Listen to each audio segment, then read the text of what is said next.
Pemirsa, merosotnya perekonomian Bali sudah jelas karena pandemi COVID-19 yang menyebabkan sektor pariwisata di daerah ini tidak bergerak.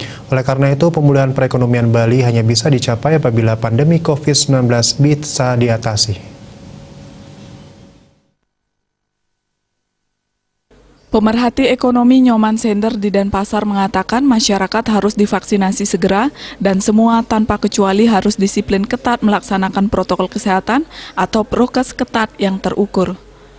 Prokes ketat jangan diabaikan, selain itu dilakukan peningkatan cakupan 3T, testing, tracing, dan treatment, dan percepat peningkatan cakupan vaksinasi COVID-19. Hal itu ditambah lagi dengan penerapan prokes dan kesiapan pihak pariwisata dan hotel di Bali dengan sertifikasi CHSE. Bila prokes ini tidak diterapkan, maka pemulihan ekonomi akan sangat lama. Terkait Pesta Kesenian Bali PKB ke-43, Sender mengatakan PKB tidak mutlak bisa memulihkan ekonomi karena perlu pendukung lainnya. Menurut pelaku perbankan ini ada kekhawatiran bisa terjadi klaster PKB seperti klaster Lebaran yang sekarang merebak kembali di seluruh Jawa. Walaupun PKB dilakukan secara daring dan penonton diimbau dari rumah saja, jika masyarakat tidak disiplin dan tetap datang ke art center berkerumun, tentu hal itu yang perlu diwaspadai. Dengan kata lain, PKB tidak akan mampu mendongkrak pemulihan ekonomi Bali.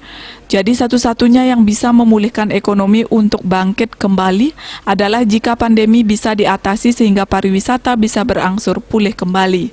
Ia pun menyadari selama beberapa dekade terakhir ekonomi sangat bergantung sama pariwisata.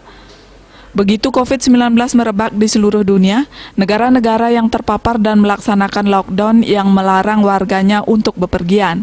Ini membuat kondisi pariwisata Bali jatuh.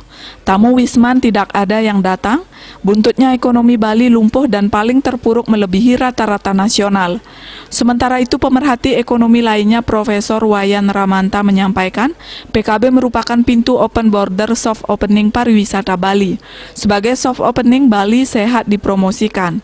Artinya COVID-19 tetap terkendali sehingga orang berani berwisata ke Bali.